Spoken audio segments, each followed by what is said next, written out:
بسم اللہ الرحمن الرحیم۔ السلام علیکم ورحمۃ اللہ وبرکاتہ، نحمدہ ونصلی علی رسولہ الکریم، اما بعد، فاعوذ باللہ من الشیطان الرجیم، بسم اللہ الرحمن الرحیم، الصلاۃ والسلام علیک یا رسول اللہ وعلی آلک واصحابک یا حبیب اللہ۔ گزشتہ ہفتہ گناہوں کے تعلق سے اور اس کے معافی کے تعلق سے عرض کیا تھا، سب سے پہلی بات یہ ہے کہ یہ جاننا بہت ضروری ہے کہ ہم سے گناہ ہو رہے ہیں کہ نہیں۔ یہ جاننے کے لیے آپ کو یہ بھی جاننا ہوگا کہ گناہ کیا ہے اور گناہ کسے کہتے ہیں۔ گناہ سے بچنا، گناہ گاروں کی صحبت سے بچنا بھی ضروری ہے۔ کبھی بھی آدمی کسی بات کا عادی نہیں ہوتا ہے، مگر بری صحبت کی وجہ سے آدمی برائیوں اور گناہوں کی طرف مائل ہو جاتا ہے۔ اچھی صحبت، نیک لوگوں کی صحبت، دینداروں کی صحبت آپ کو گناہوں سے دور رکھے گی، اور بروں اور بے دینوں کی صحبت آپ کو گناہوں پر دلیر بنائے گی۔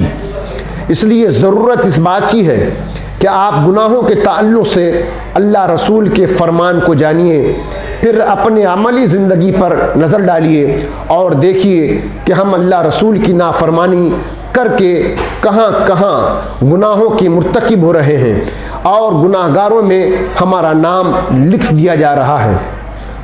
جب آپ کو معلوم ہوگا کہ آپ گناہ کر رہے ہیں، تبھی تو توبہ کرنے کا جذبہ پیدا ہوگا، اور پھر آپ کی زندگی پاکیزہ اور ستھرا بن پائے گی۔ ہم لوگوں کی ایمانی حالت اس قدر کمزور ہو چکی ہے کہ ہم کسی بھی گناہ کو سیریس انداز میں نہیں لیتے کہ یہ گناہ ہے، اس میں اللہ رسول کی نافرمانی ہو رہی ہے، فوراً توبہ کر لیں، ندامت و شرمندگی ہو، آئندہ اس گناہ کے نہ کرنے کا عہد کر لیں۔ گناہوں سے بچنے کی ترغیب قرآن مجید میں موجود ہے۔ 5واں پارہ سورہ نساء کی آیت نمبر 31 میں اللہ عز و جل کا ارشاد ہے، ان تجتنبوا کبائر ما تنہون عنہ نکفر عنکم سیئاتکم وندخلکم مدخلا کریما۔ اگر کبیرہ گناہوں سے بچتے رہو جن سے تمہیں منع کیا جاتا ہے، تو ہم تمہارے دوسرے گناہ بخش دیں گے اور تمہیں عزت کی جگہ داخل کریں گے۔ ان تجتنبوا کبائر، اگر کبیرہ یعنی بڑے گناہوں سے بچتے رہیں۔ اس سے پہلی آیت میں بعض کبیرہ گناہ کرنے پر وعید بیان کی گئی، اور اس آیت میں کبیرہ گناہوں سے بچنے پر صغیرہ یعنی چھوٹے گناہ بخشنے اور عزت کی جگہ داخل کرنے کا وعدہ ذکر کیا گیا ہے۔ کبیرہ گناہ کی تعریف یہ ہے کہ وہ گناہ جس کا مرتکب قرآن و سنت میں بیان کی گئی کسی خاص سخت وعید کا مستحق ہو۔ کبیرہ گناہوں کی تعداد مختلف بیان کی گئی ہے، 7، 10، 17، 40 اور 700 تک بیان کی گئی ہے۔ بڑے بڑے کبیرہ گناہوں کے بارے میں مشہور حدیث یہ ہے، حضرت عمر بن حزم رضی اللہ تعالیٰ عنہ سے مروی ہے کہ رسول اکرم صلی اللہ تعالیٰ علیہ وسلم نے ارشاد فرمایا، قیامت کے دن اللہ کے نزدیک سب سے بڑے گناہ یہ ہوں گے: نمبر 1، اللہ عز و جل کے ساتھ شرک کرنا۔ نمبر 2، مسلمانوں کو ناحق قتل کرنا۔ نمبر 3، جنگ کے دن راہ خدا عز و جل میں جہاد سے فرار ہونا۔ نمبر 4، والدین کی نافرمانی کرنا۔ نمبر 5، پاک دامن عورتوں پر تہمت لگانا۔ نمبر 6، جادو سیکھنا۔ نمبر 7، سود کھانا، اور نمبر 8، یتیم کا مال کھانا۔ آج میں مسلمانوں کے فائدے کے لیے 40 گناہوں کی ایک فہرست بیان کر رہا ہوں، جن میں اکثر زیادہ تر کبیرہ یعنی بڑے گناہ ہیں، تاکہ لوگوں کو یہ معلوم ہو کہ یہ گناہ ہے اور ہمیں اس سے بچنا چاہیے۔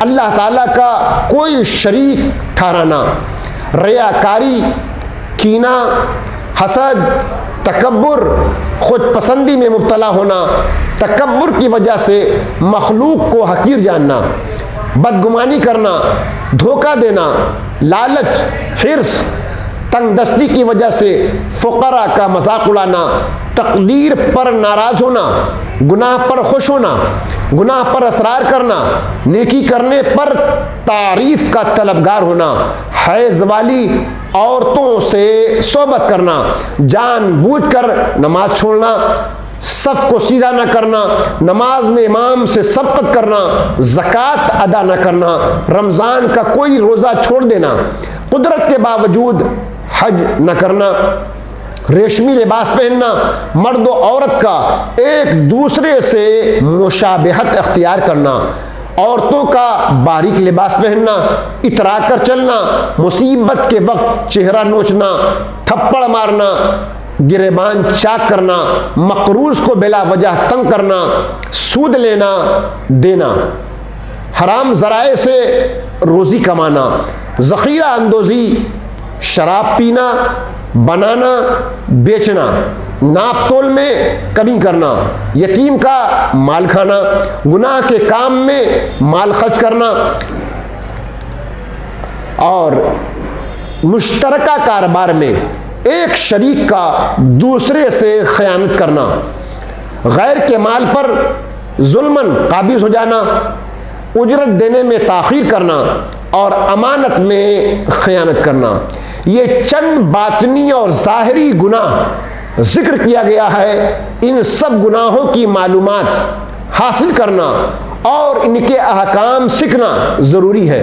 جب اس کو جانے کے بعد اور اس کو بچنے کی کوشش کریں گے تو معلوم ہوگا اس کے علاوہ اور کتنے گناہ ہیں جس میں لوگ ملوث رہتے ہیں اور اسے گناہ سمجھتے ہی نہیں، جس کی وجہ سے ان گناہوں سے نکل نہیں پاتے۔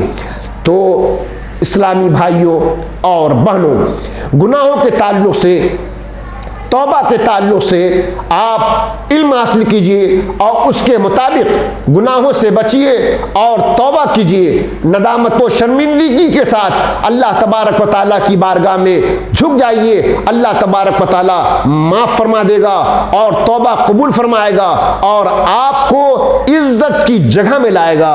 عزیزان گرامی، برادران اسلام، اب ربیع الاول شریف کا مہینہ رواں و دواں ہے اور بس ایک دو روز میں، چند دنوں میں 12 ربیع الاول شریف بھی سامنے ہے اور اس موقع پر ہم جشن ولادت مناتے ہیں۔ حضور صلی اللہ تعالیٰ علیہ وسلم کی پیدائش کے موقع پر خوشی کا اظہار کرتے ہیں۔ اس موقع پر بھی ہمیں یہ خوب سوچنا ہے اور خوب جاننا ہے کہ کوئی ناجائز کام ہم سے نہ ہو جائے، کوئی گناہ کا کام نہ ہو جائے۔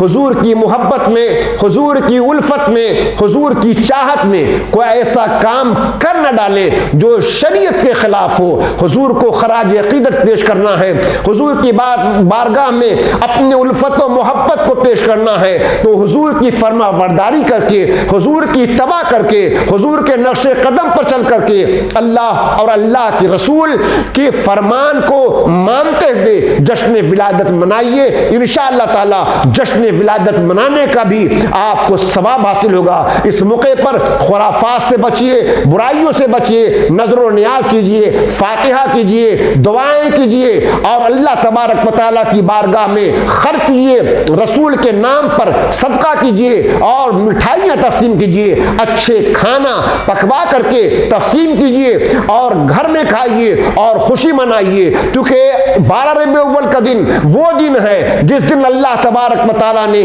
انسانیت کی جان اور ساری کائنات کی روح جناب محمد رسول اللہ صلی اللہ تعالیٰ علیہ وسلم کو اس دنیا میں مبعوث فرمایا اور بھیجا۔ یقیناً ہم لوگوں کا یہ فرض بنتا ہے اور ہم لوگوں پر یہ لازم ہے کہ جس دن اللہ تبارک و تعالیٰ نے حبیب کبریا ہمیں عطا فرمایا، نبی آخری نبی عطا فرمایا اور رسول اکرم عطا فرمایا اور سید المرسلین عطا فرمایا، اس دن ہم ضرور خوشی منائیں، اور اس دن خوشی منا کر کے اللہ اور اللہ کے رسول کی رضا کو حاصل کر لیں اور بارگاہ رب العزت میں دعا کریں، اے اللہ تبارک و تعالی ہم لوگ کے اندر جو بدعمالیاں آ گئی ہیں، ہمارے اندر جو برائیاں آ گئی ہیں، ان بدعمالیوں کو اور ان برائیوں کو اعمال صالحہ کی طرف پھیر دے اور اپنی رحمت کی نظر ہم لوگوں پہ ڈال دے، کفار و مشرکین پر ہم لوگوں کو فتح و نصرت اور غلبہ عطا فرما۔